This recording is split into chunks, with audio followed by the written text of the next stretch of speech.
오늘 본문의 주인공이었던 히스기야 왕 전의 왕은 아하스 왕입니다. 아하스 왕은 남유다를 우상 숭배로 완전히 무너뜨렸습니다. 그래서 아하스 왕 뒤에 이어서 왕이 되었던 히스기야 왕은 남유다가 완전히 박살나기 직전, 이제 완전히 깨지진 않았지만 깨지기 직전의 상황에서 남유다를 맡게 되었습니다. 꼭 이런 거와 비슷합니다. 응급실에 응급환자가 실려오는 것과 똑같아요. 호흡이 멈춰져 가고 심장이 박동이 이렇게 서서히 꺼져가고 뇌사 상태로 점점 빠져가는 그런 상태에서 이제 응급실에 들어오는 환자를 심폐소생술 하듯이 그 환자를 살려내기 위해서 히스기야가 그 죽어가는 환자를 맡은 의사와 똑같은 역할을 하고 있었다는 겁니다. 남유다는 하나님의 나라입니다. 그리고 하나님의 보호하심과 하나님 주신 은혜와 복으로 유지되는 나라였습니다. 여러분과 비슷합니다. 여러분도 하나님 백성이고 하나님의 소유고 또 하나님의 보호하심과 하나님의 복과 은혜로 살아가는 게 여러분 맞죠? 우리는 그런 존재입니다. 남유다의 왕은 어떤 사람이냐? 본인이 직접 왕이 아니라 하나님이 왕이신데 하나님께서 말씀으로 남유다를 통치하도록 그는 돕는 자의 역할을 해야 하는 사람입니다. 근데 이 남유다의 왕이 교만해져 가지고 자기가 직접 왕의 역할을 하려고 하고 왕의 행세를 하려고 하면 그때는 하나님의 심판이 있게 됩니다. 왕이 교만해지면 꼭 하는 게 있어요. 하나님을 떠나서 우상을 숭배합니다. 하나님만 섬기는 것이 너무 답답해 보이는 것 같아요. 그 자기 안에 자기가 교만해지면 하나님만 섬기는 건 너무 답답한 거 아니냐? 융통성이 너무 없는 거 아니냐? 그래서 가나안에 바알 신도 섬기고 암몬에 몰록 신도 섬기고 그다음에 아람에 가서 또 아람의 여러 신들도 수입에 들어오고 그들의 논리는 뭐냐면 뭐가 도움이 될지 모르니까 다다익선 있잖아요. 여러 신을 섬기다 보면 뭔가 하나 걸리겠지. 근데 이게 하나님 보시기에는 딱 망할 일이라는 겁니다. 다다익선이 절대 맞지 않습니다. 오직 하나님을 의지할 때 하나님 주신 것으로 우리는 누리고 우리가 살아갈 수 있습니다. 양다리의 신앙은 반드시 심판의 대상이 됩니다. 하나님도 섬기고 우상도 섬기고 하나님도 섬기고 세상의 성공도 섬기고 하나님도 섬기고 돈도 섬기고 하나님도 섬기고 쾌락도 섬기고 이렇게 되면 반드시 이 양쪽을 다 섬기면 좋을 것 같잖아요. 근데 안타깝게도 그게 심판의 대상이 됩니다. 에레미야 선지자가 이스라엘 백성들의 두 가지 죄악에 대해서 이렇게 기록했습니다. 에레미야 2장 13절 말씀 보면 내 백성이 두 가지 악을 행하였나니 곧 그들이 생수에 근원되는 나를 버린 것과 스스로 웅덩이를 판 것인데 그것은 그 물을 가두지 못할 터진 웅덩이들이니라. 두 가지 악에 대한 이야기가 나옵니다. 첫 번째는 뭐예요? 말씀해 보면 첫 번째는 뭐냐면 생수에 근원된 나를 버린 것. 하나님이 우리의 생수에 근원됩니다. 우리를 살게 하는 것은 하나님인데 첫 번째는 하나님을 버렸습니다. 그리고 두 번째 악은 뭐냐면 스스로 웅덩이를 파요. 열심히 스스로 파면 그것으로 자기가 원하는 것을 채울 수 있을까라고 생각하는데 그 웅덩이는 어떤 웅덩이에요? 물을 담지 못하는 터진 웅덩이라는 겁니다. 여러분이 열심히 노력해서 뭔가 채우려고 채웠는데 안에 들여봐서 봤더니 뭐가 없어요? 아무것도 없어요. 왜 그러냐 봤더니 아래가 터졌어. 터진 웅덩이에 아무리 물을 채워보십시오. 거기는 하나도 이렇게 채워지지 않습니다. 생수의 근원 대신 하나님을 버린 것과 두 번째는 스스로 웅덩이를 판 것을 말합니다. 나는 스스로 내 길을 개척해서 멋지게 성공할 거야. 하지만 그게 망하는 길이었다는 겁니다. 하나님의 백성은 오직 하나님만 의지할 때 살 길이 나옵니다. 남유다가 이렇게 해서 아하스 왕 때 완전히 무너졌습니다. 그래서 무너지기 직전에 이제 다다랐어요. 지난주 설명했듯이 아시리아라는 나라에 의해서 이제 까딱 잘못하면 완전히 무너질 수밖에 없는, 망할 수밖에, 멸망 직전에 상황이 도달해서 이미 북이스라엘은 망했습니다. 아람도 망했어요. 남유다도 완전히 망하기 직전의 상황이 왔습니다. 응급실에 환자가 실려오면 응급 환자를 볼 때 순서가 있습니다. 치료하는 순서가 A, B, C, D부터 Z까지 있는데 그 순서를 한번 봐보면 응급 환자 처치하는 순서가 이게 보통 A, B, C만 외우는데 A는 AOA 기도를 확보하라. 뭐냐, 입안에 숨 못 쉬게 하는 뭔가 이렇게 이물질을 빼는 게 AOA입니다. B는 브레싱이에요. 숨은 제대로 쉬는지 청진기로 이렇게 대보는 거죠. C는 서큘레이션 아니면 컴프레션인데 이 심장이 뛰는지를 확인하면서 안 되면 심폐소생술을 시작할 때가 세 번째입니다. 3번부터 시작하면 안 돼요. 그다음 네 번째는 이제 심장이 잘 안 뛰면 우리가 제세동작 아시죠? 이렇게 해갖고 100줄 팡, 200줄 이렇게 팡 하듯이 이렇게 하는 이게 순서대로 A부터 시작해서 쭉 이렇게 환자를 보면 환자 보면 이걸 외우지 않으면 헷갈리니까 뭐 A, B, C 이렇게 D 이렇게 하면서 이렇게 체크하거든요. 됐습니다. 그렇게 하듯이 응급실에 실려왔던 남유다를 히스기 왕이 그들을 대할 때 이제 그 남유다를 다시 살려내는 순서가 있습니다. 첫 번째 29장에서 어떤 일을 했습니까? 지난주 잊어버리셨겠지만 성전 예배를 회복하는 일을 했습니다. 성전에 있는 온갖 우상과 쓰레기들을 다 청소하고 그리고 속죄의 제사를 지내고 그 다음에 찬양이 회복되고 거기에 화목제의 감사의 예물을 드림을 통하여 이제 성전 예배를 회복했습니다. 그것이 29장에 나온 이야기고 오늘 30장에서는 무엇을 회복하냐면 유월절이라는 절기를 회복하는 일을 합니다. 오늘 본문 1절 말씀 보면 히스기야 왕이 모든 이스라엘과 유다 백성에게 전가를 보냈습니다. 그는 에브라임과 므낫세 백성에게도 편지를 보냈습니다. 히스기야는 그 모든 백성에게 예루살렘에 있는 성전으로 와서 이스라엘 하나님이신 여호와를 위해 유월절을 지키자고 말했습니다. 뭘 지키자고요? 두 번째 히스기야 왕의 조치는 뭐냐면 유월절을 회복하자. 그럼 유월절이 뭐냐? 유월절은 여러 번 설명드렸습니다. 모세 이야기할 때도.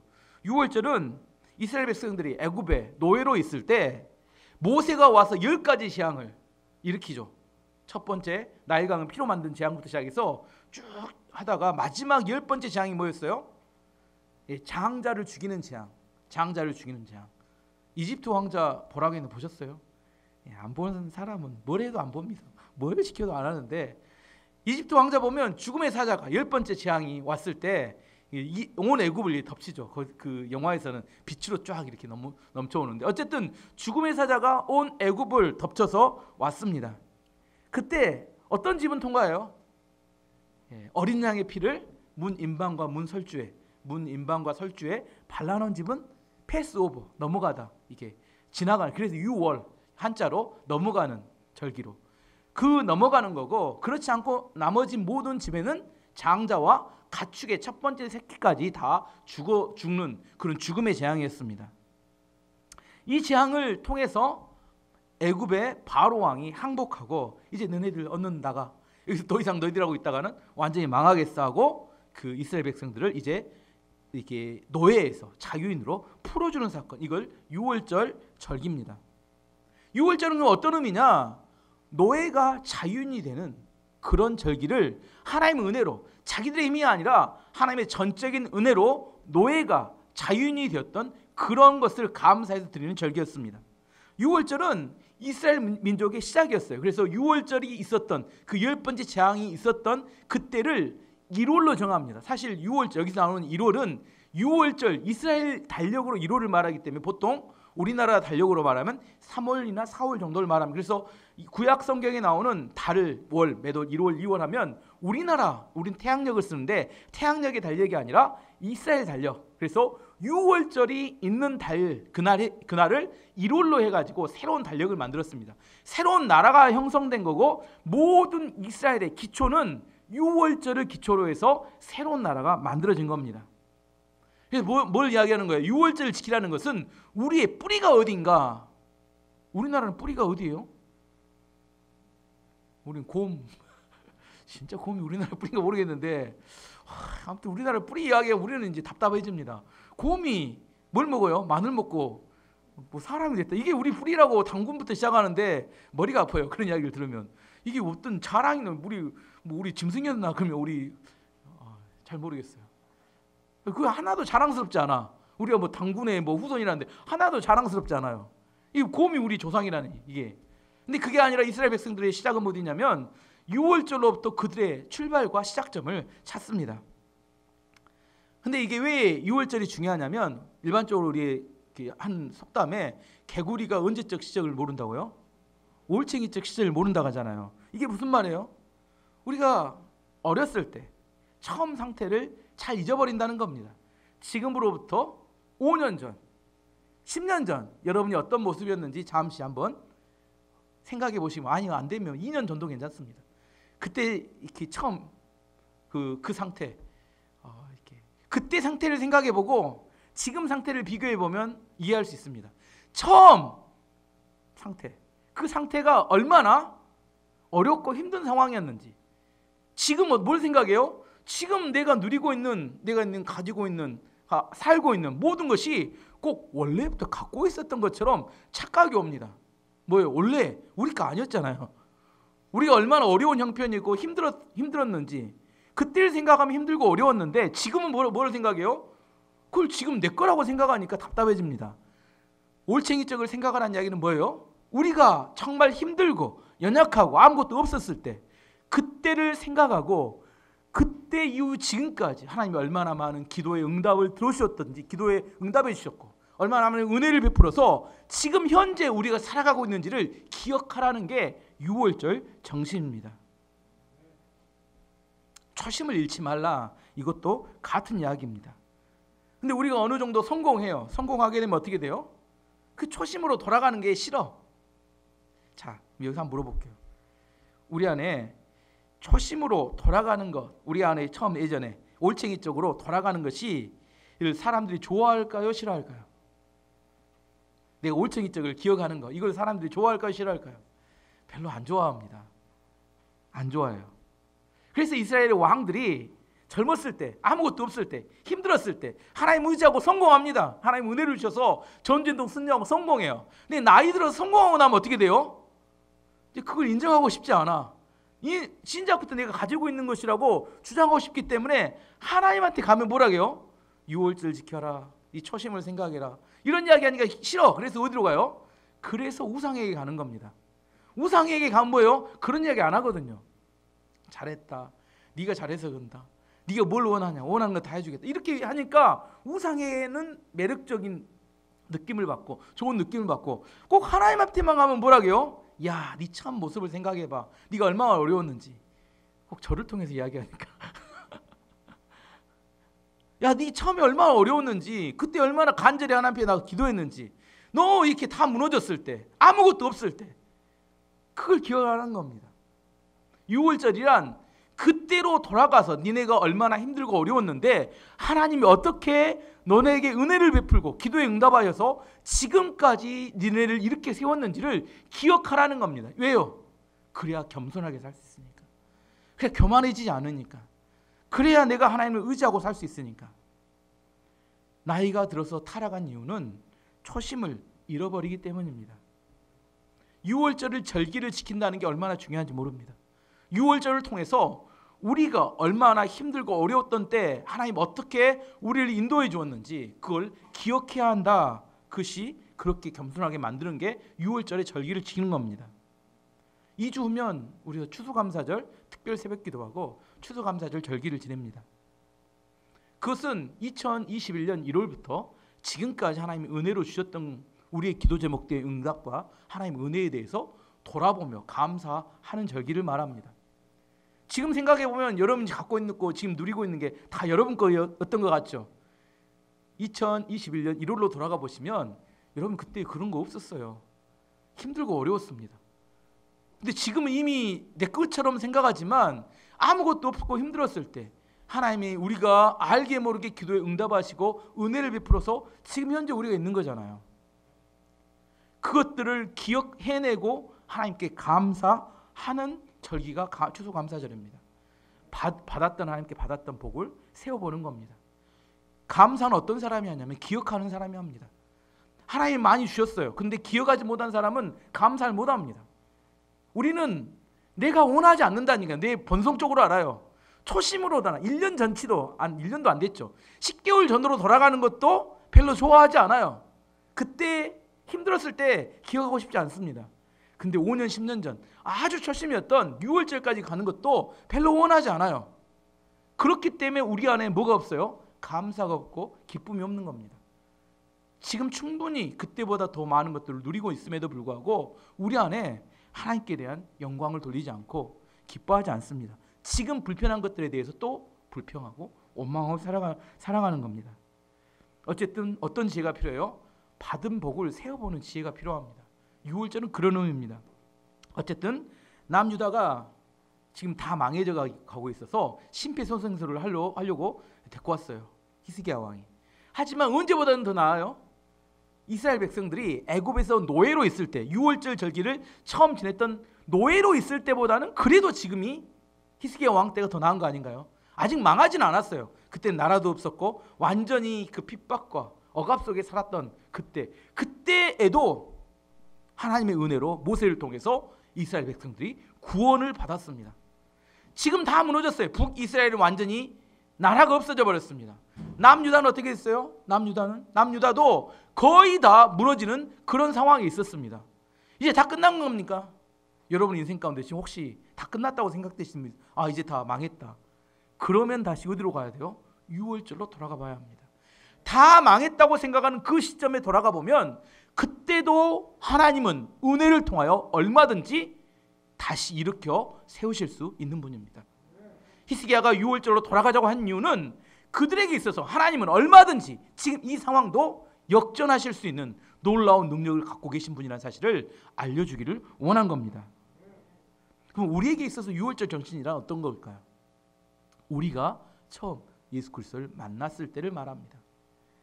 우리에게도 소망이 없고 미래가 불투명하고 완전히 무너졌을 때, 아무것도 없었을 때 예수 그리스도의 십자가의 은혜를 통하여 우리가 새 사람이 되고 거듭났다.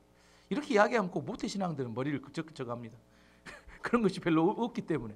하지만 중간에 우리가 예수 그리스도를 만났을 때, 아니면 우리가 신앙생활을 모태신앙을 하다가도 내 안에 정말 극적으로 예수 그리스도 안에서 십자가의 은혜를 깨닫고 변화했었던 그런 시점이 있었을 때,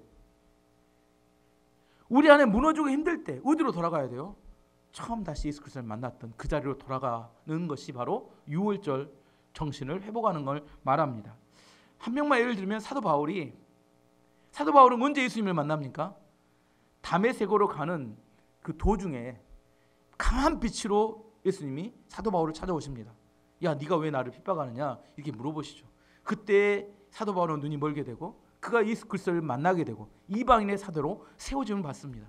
그리고 사도행전에서 곳곳에 세 군데에 걸쳐서 항상 사도 바울은 자기의 그 예수님을 처음 만났던 때 이야기를 합니다. 무슨 이야기냐면 사역을 하다 보면 힘들고 어려울 때가 옵니다. 내 안에 지치고 좌절할 때가 와요. 막혔다고 생각할 때가 옵니다. 그러면 사도 바울은 어디로 돌아가냐면 예수님을 처음 만났을 그 당시로 돌아갑니다.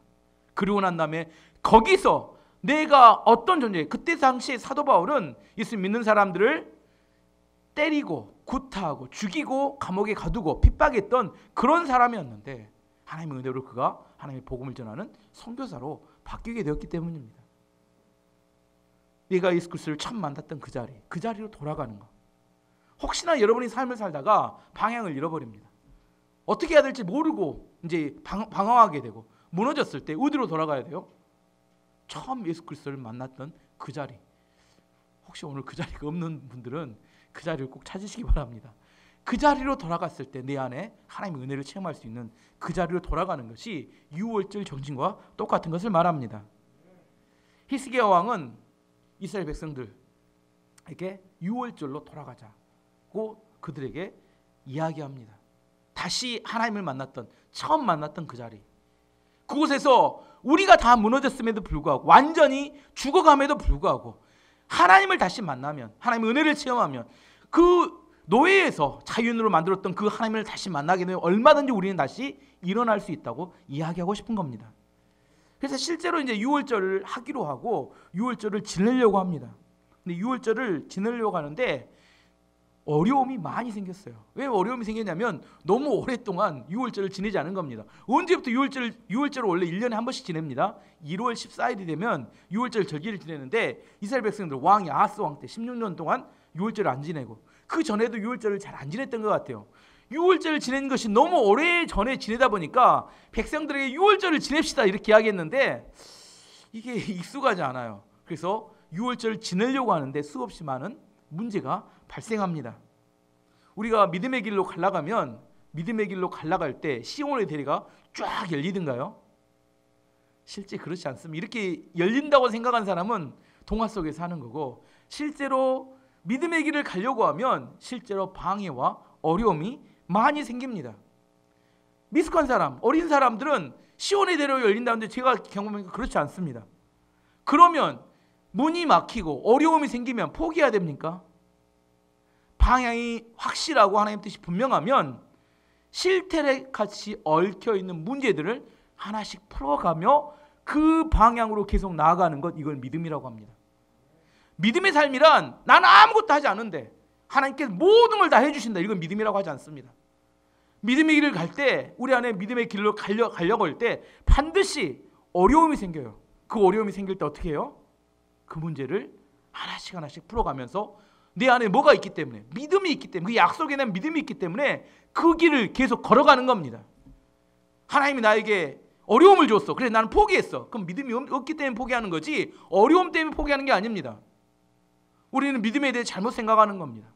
내 안에 믿음이 없기 때문에 가야 될 길을 포기하는 거지 어려움이 없기 때문에 포기하지 않습니다. 믿음이 있는 사람은 어려움을 뚫고 반드시 그 길을 이루어냅니다. 여러분 인생 가운데 믿음의 길을 갈 때 어려움과 난관이 생기면, 주일날도 설교했어요. 어떻게 해요?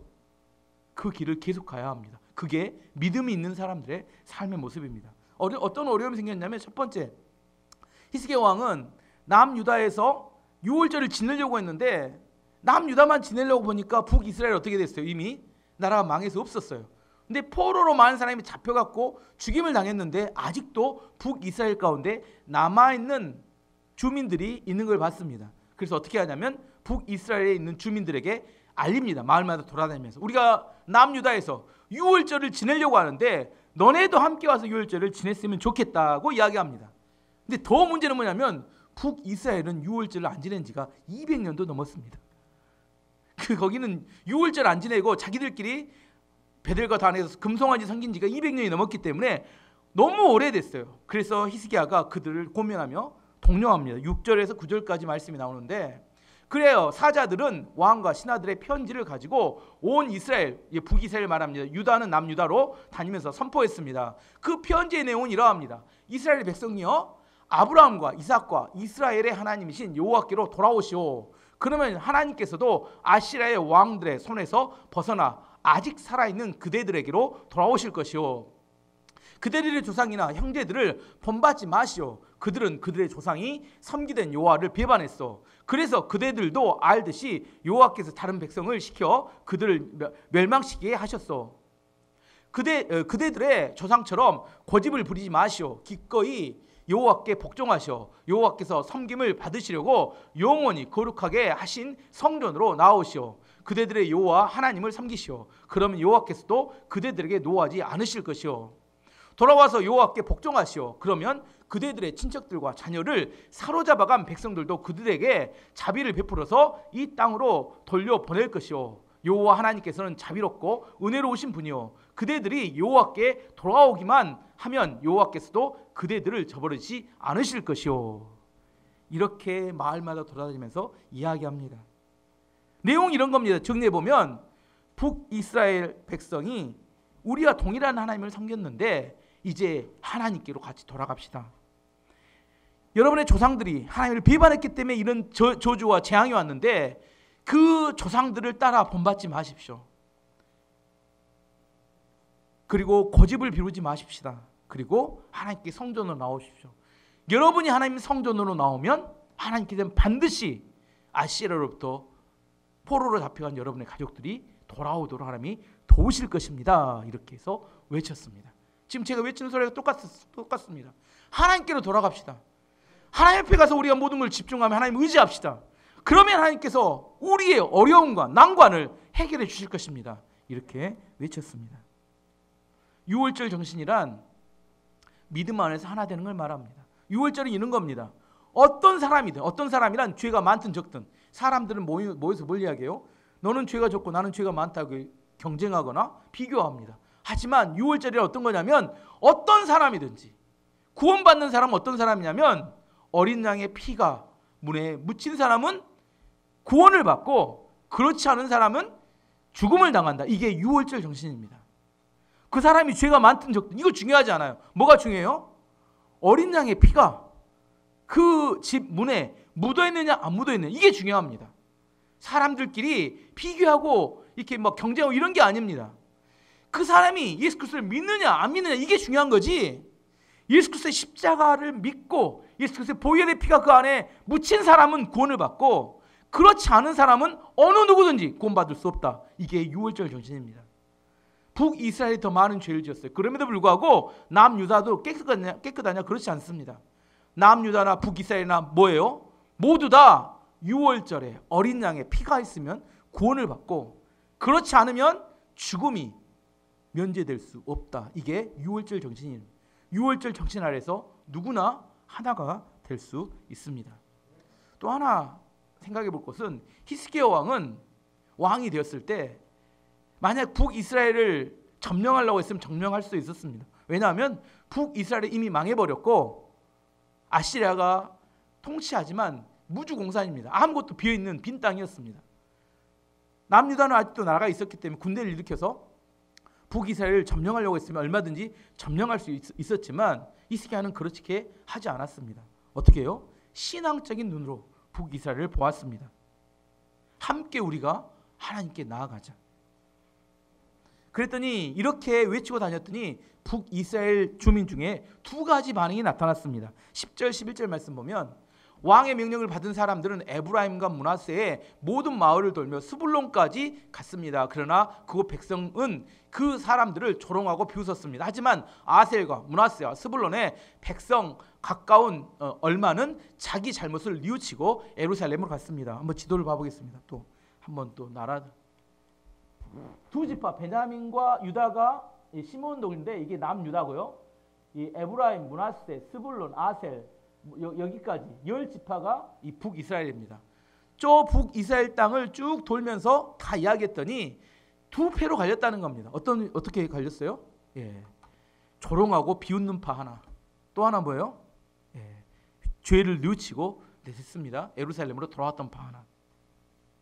우리가 복음을 전하면 딱 두 가지 양상이 나타납니다. 우리가 복음을 전하면 뭐예요? 조롱하고 비웃는 사람 하나. 또 하나 죄를 뉘우치고 돌아온 사람 하나.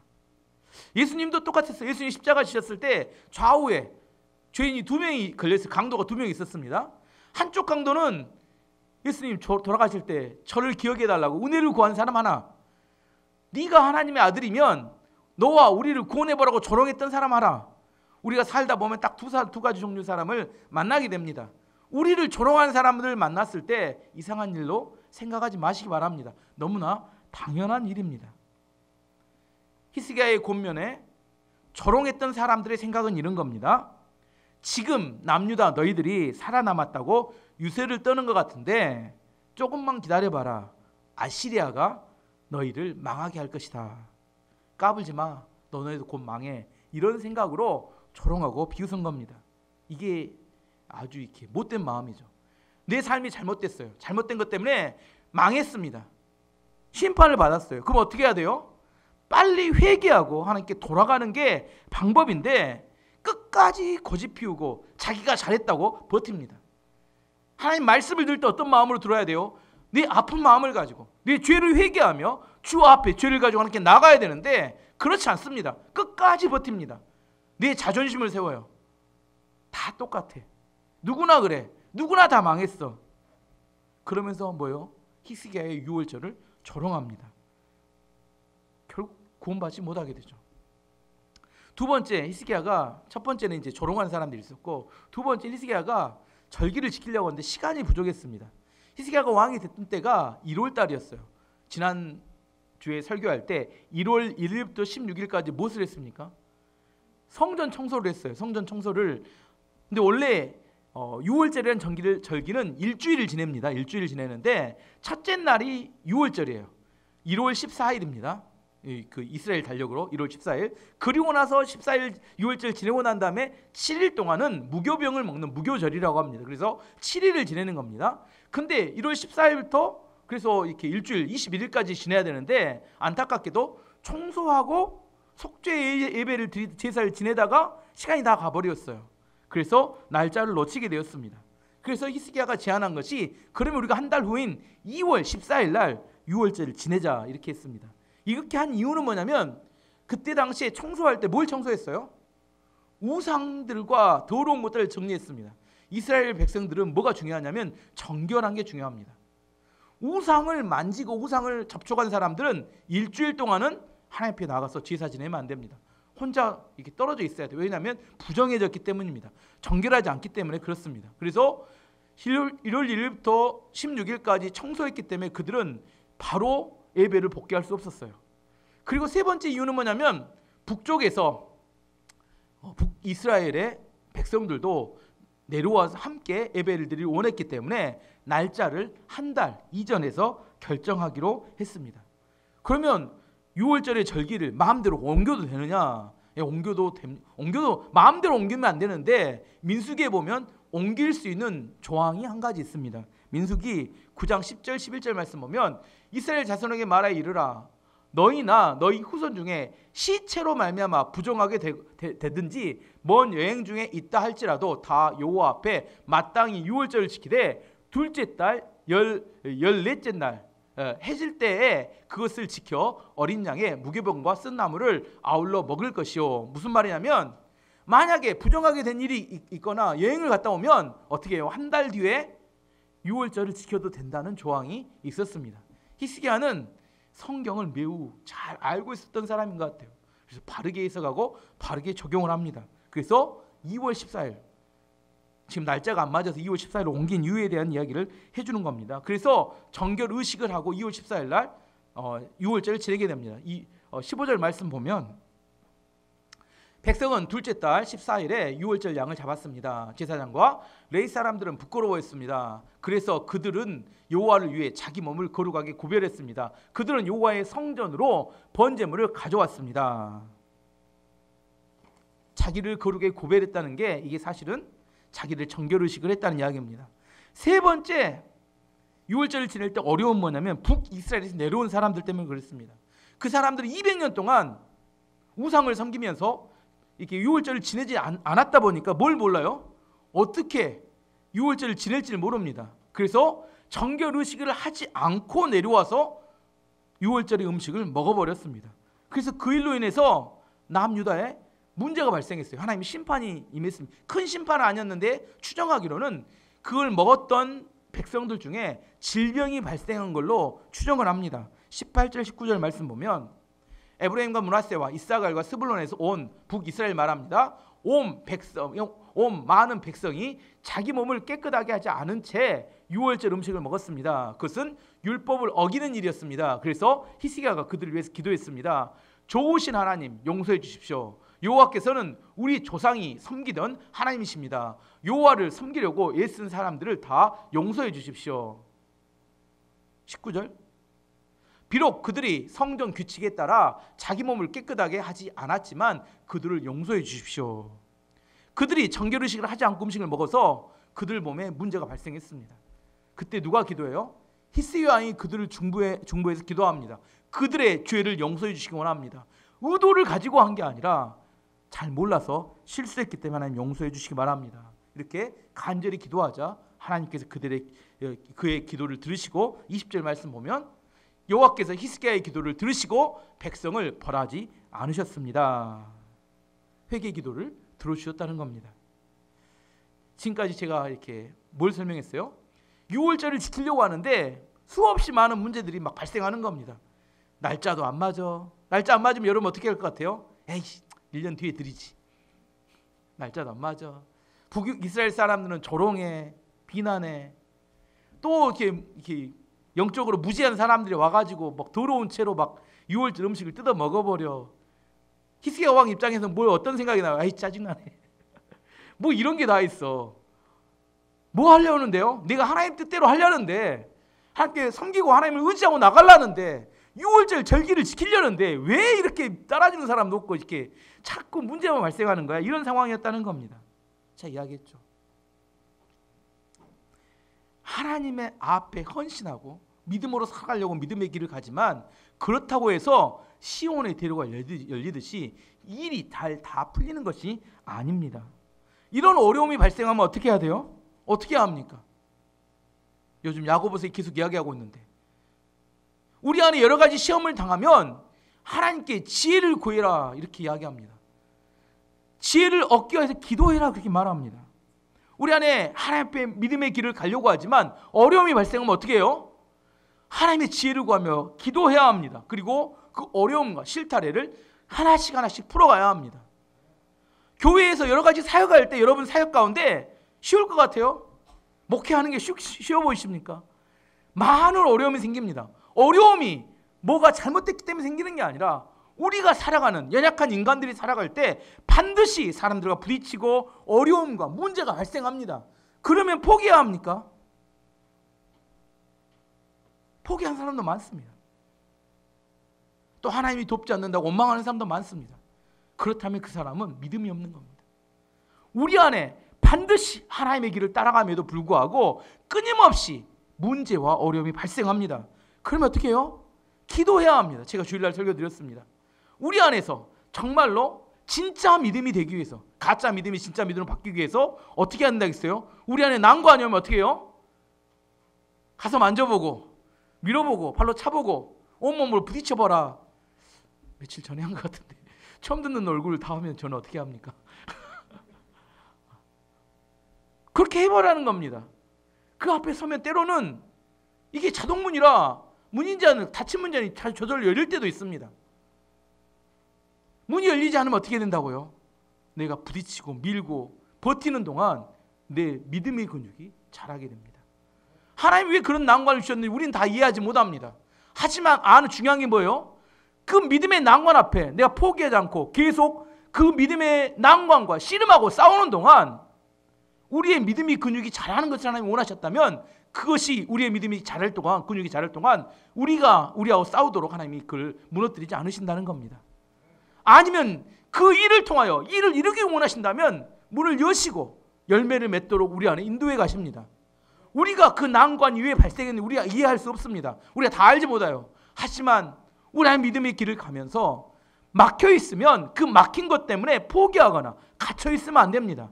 반드시 그 믿음으로 그 앞에 서서 그 문을 두드리고 그 문을 두드린 이후에 그것이 어떤 건지 느낄 수 있어야 합니다.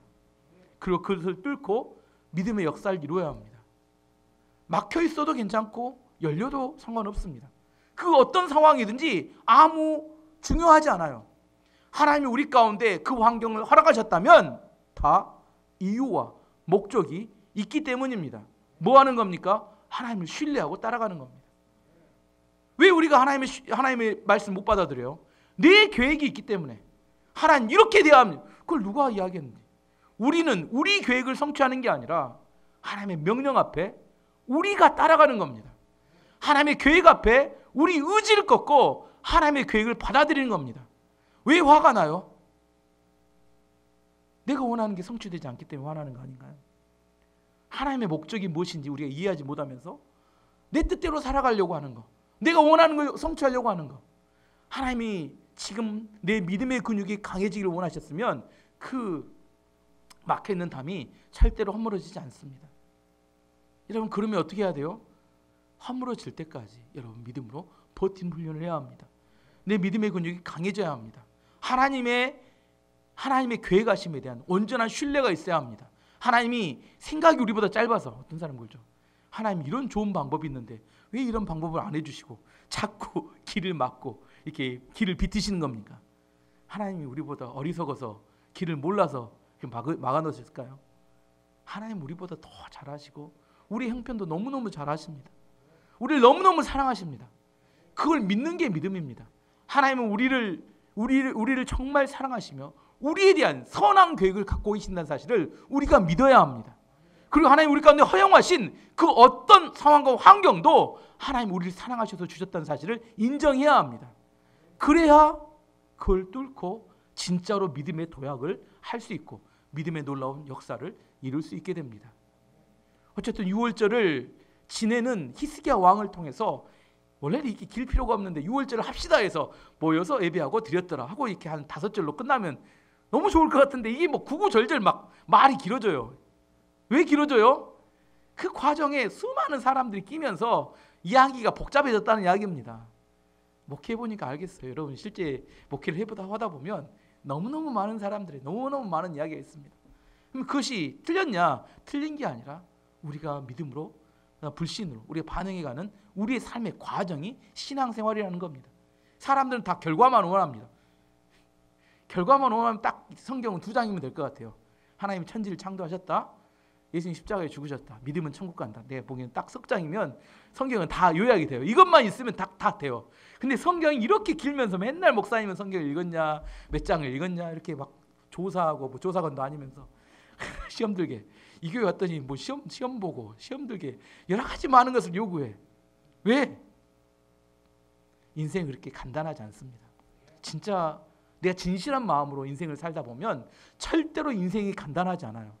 우리 안에 수없이 많은 다양한 이야기들을 성경에 담아져 있고 그것을 우리가 해석하고 우리 안에 이해하고 하나님의 뜻을 따라가는 동안 우리가 봤던 것이 전부가 아니라는 사실을 인정해야 합니다. 우리의 판단이 잘못된 걸 인정해야 돼요. 우리가 보는 게 전부가 아닌 걸 알아야 합니다. 그래서 하나님이 옳으신 겁니다. 하나님이 가장 옳으신 것을 우리 안에 알려주시면 그걸 따라가는 거예요. 그것이 지혜이고 그게 믿음입니다. 히스기야가 믿음의 길을 가려고 했을 때 방해가 있었어요. 그럼에도 불구하고 어떻게 합니까?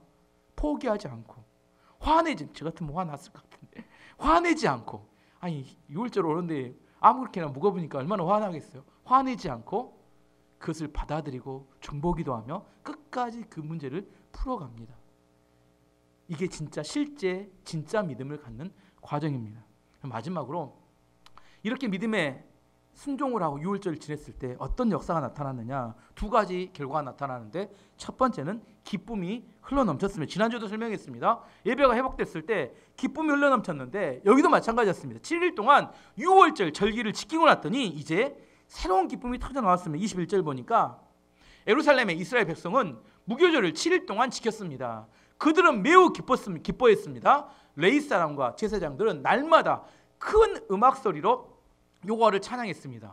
이제 기쁨이 터져나오기 시작했고 어쨌든 뭐 6월절을 지내고 났더니 기쁨이 터져나왔고 그들이 뭐예요? 큰 음악 소리란 이제 기쁨에 터져나오는 찬양이 억지로 막 쥐어짜는 거 아닙니다. 지난주에도 알겠죠? 찬양은 쥐어짜서 하는 게 아닙니다. 어떻게 해요? 마음 깊은 곳에서 터져나와야 합니다. 이 터져나오고 찬양하다 보니까 마음이 또 완전히 뜨거워졌습니다. 뜨거워지다 보니까 또 어떤 새로운 결정을 내리는데 그 이야기가 23절에 나옵니다. 재밌는 결정인데 모든 백성은 7일 동안 더 머물러 있기로 결정했습니다. 그래야 그들은 기쁜 마음으로 7일 동안 6월절을 더 지켰습니다. 7일 6월절을 지켰는데 뭐예요? 한 번 더 이야기했죠. 지난주 100절짜리 찬송을 2시간 동안 했는데 리더가 갑자기 처음부터 다시 한 번 더 이건 2시간이었는데 여긴 7일입니다. 모여서 7일 더 은혜가 떨어지면 찬송가 4절 중에 4절 다 못 한다겠습니다. 2절하고 지칩니다. 근데 이들이 마음이 얼마나 뜨거워졌던지 그 뜨거운 마음이 뭐예요? 우리가 이 은혜와 이 감격을 잃어버리지 않게 뭐예요? 일주일 더 하나님 앞에 무교절로 절기를 연장해서 지킵시다. 꼭 이렇게 하게 하면 또라이들이 하나씩 나옵니다. 야, 구약 성경에 보면 7일이라고 했는데 왜 14일이냐? 이게 성경이 맞냐 틀리냐? 아니 이게 마음이 뜨거워지고 감동이 오면 7일 더하면 또 다른 일은 또 뭐 여행도 가도 연장도 하고 또 여러 것들 또 연장도 잘하면서 또 하나님께 드리자가 하면 왜 또 그렇게 하냐고 또 이렇게 꼭 따지는 사람들이 있어요. 참 은혜가 없어요. 율법이 꽉 똘똘 뭉쳐가지고 내 안에 뜨거워진 마음에 감격해서 이들이 7일 더 그래도 이렇게 100절짜리 찬송보다 낫잖아요. 2시간 부른 것보다 7일 더 연장하기로 했으면 그랬더니 이 기쁨이 얼마나 흘러넘쳤냐. 25절 26절을 보니까 모든 유다 백성과 제사장들과 레위 사람들과 이스라엘에서 온 사람들과 이스라엘에서 온 외국인들과 유다에 사는 외국인들이 크게 기뻐했습니다. 예루살렘에는 기쁨이 넘쳐 흘렀습니다. 이스라엘의 왕 다윗의 아들 솔로몬의 시대부터 그때까지 그런 일은 한 번도 없었습니다. 이게 얼마나 기쁨이 흘러넘쳤냐면 다윗 시대에는 그런 기쁨이 있었어요. 그리고 솔로몬부터 언제까지? 지금까지 한 번도 없었던 기쁨이 터져 나와서 막 쏟아져 너무 기쁨의 감동이 막 쏟아져 나왔습니다. 지난주도 이야기했습니다. 성령 충만의 첫 번째 사인이 뭐다고요? 기쁨이라고 했습니다. 성령 충만의 첫 번째 사인은 기쁨입니다. 우리 안에 진짜 하나님을 만나면 주체할 수 없는 기쁨이 쏟아져 나옵니다. 요즘 기분이 안 좋고 우울하고 그러시면 누굴 만나야 돼요? 하나님 만나세요. 딴 데 가서 헛짓거리 하지 마시고 딴 거 하지 마시고 근닥에서 기분 좋아지지 않습니다. 진짜 하나님의 은혜를 체험하고 내 마음에 내 존재의 뿌리 유월절로 돌아가서 아무리 어렵고 힘든 상황이 돼도 노예임에도 불구하고 하나님의 은혜가 부어지면 그 죽음에서조차도 생명이 태어날 수 있고 노예가 자유인이 될 수 있고 어떠한 어려움과 난관에서도 우리 인생이 역전될 수 있다는 사실을 유월절의 사건을 통하여 우리는 깨달을 수 있습니다. 하나님의 모든 주권 아래서 우리는 인생이 얼마든지 변할 수 있다. 절망 가운데 있는 인생이 유월절을 통해서 새로운 희망을 발견할 수 있게 됩니다. 그리고 두 번째는, 첫 번째는 기쁨이고 두 번째는 하나님으로부터 백성들이 기도 응답에 받는 은혜가 주어집니다. 27절 말씀 보면 제사장과 레위 사람들이 일어나 백성에게 복을 빌어 주었습니다. 이게 뭐예요? 마지막 제사장과 이렇게 예배가 끝나면 축복 기도 해준 거 똑같습니다. 이 복을 빌어 준 다음에 어떤 사건이 벌어지냐면 그들의 기도가 하나님의 거룩한 집인 하늘에 다 하나님께서 그 기도를 들으셨습니다. 이 중요한 이야기인데 우리가 기도할 때 하나님이 들으시는 기도가 있고 듣지 않으시는 기도가 있다는 사실을 이건 이야기하고 있습니다. 참 두려운 이야기입니다. 왜 우리의 기도가 응답이 되지 않고 계속해서 내 안에 기도한 대로 이렇게 결과가 드러나지 않느냐? 우리 안에 기도가 하나님께 상달되지 않는 기도가 있다는 사실을 이야기합니다. 오랫동안 그들은 우상을 섬겼고 그들의 문제로 인해서 하나님과의 관계가 끊어져 있었습니다. 6월절 14일에 예배를 통하여 하나님과 온전한 관계가 회복되었고 그들은 하나님의 기초이고 하나님의 믿음의 출발이자 하나님의 앞에 찬양이 회복되었을 때 이제 드디어 하나님과 그들의 관계가 회복되었고 그들이 기도하는 것마다 하나님께서 들으시는 놀라운 기도 응답의 역사가 나타났다고 성경이 이야기하고 있습니다. 이사야 59장 1절 2절에 왜 우리의 기도가 응답되지 않는지에 대해서 이렇게 설명합니다. 여호와의 손이 짧아서 구원하지 못하심도 아니요 귀가 둔하여 듣지 못하심도 아니라 오직 너희 죄악이 너희와 너희 하나님 사이를 갈라놓았고 너희 죄가 그의 얼굴을 가리어서 너희에게서 듣지 않으시게 함이니라. 우리와 하나님 사이에 죄가 있으면 그 죄로 인해서 하나님과 우리 사이에 갈라져 있다 이렇게 이야기합니다. 어떻게 해야 돼요? 그 죄를 없애야 합니다. 어떻게 해요? 우리 힘으로 못 없습니다. 이 십자가의 보혈의 피로 의지해서 속죄의 회개의 기도를 통하여 죄가 우리 사이에서 하나님과 사이에 맡고 있는 그 죄가 없어져야 합니다. 죄 사함을 받아야 합니다.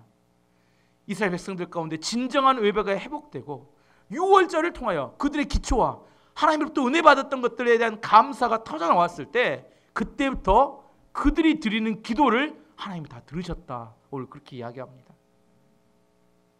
우리 안에 초심으로 돌아가야 합니다. 하나님은 얼마든지 우리 인생을 바꾸실 수 있는 분입니다. 오늘 또 우리에게 이야기합니다. 우리가 아무리 무너졌음에도 불구하고 다시 예배의 자리에서 하나님을 자꾸 부르고 나가면 우리 안에 하나님의 은혜를 다시 회복하면 하나님은 우리의 기도를 들으시고 우리의 인생과 우리의 맡긴 것들을 풀어주실 수 있는 분입니다. 말씀의 결론을 맺도록 하겠습니다. 다 죽어가는 남유다를 지금 살리기 위해서 히스기야 왕이 하나씩 조치를 취해갑니다. 첫 번째 조치는 예배의 회복이었습니다. 예배 회복. 두 번째는 유월절의 절기 회복입니다. 유월절 절기를 지키려고 했는데 북이스라엘 백성들이 조롱했고 날짜도 잘 맞지 않았고 너무 오랜만에 했기 때문에 정결할 예식 없이 음식 먹다가 하나님의 심판도 받았고 그럼에도 불구하고 히스기야 왕은 포기하지 않고 끝까지 유월절 절기를 지켰습니다. 그때 하나님께서 그 믿음으로 했던 헌신을 통하여 그들에게 그동안 수십 년 동안 막혔던 기쁨이 다시 회복이 되었고 그들 안에 했던 기도들이 하나님께 응답받는 놀라운 역사가 나타났습니다. 어떤 기도가 응답됐는지는 다음 주에 이제 31장에 기록됐겠죠. To be continued인데 오늘은 이 6월절의 제4회 회복 과정까지만 설명드립니다. 하지만 중요한 거 여러분 우리가 어떻게 시작되었는지 그 초심으로 돌아가는 거 이걸 잊지 않으셔야 합니다. 하나님 얼마든지 우리 모든 걸 바꾸실 수 있는데 내가 그 하나님을 만났던 그 자리 다시 그 자리로 돌아가셔서 하나님을 위하여 일어서는 민족과 일반교회 성도님 되시기를 축원합니다.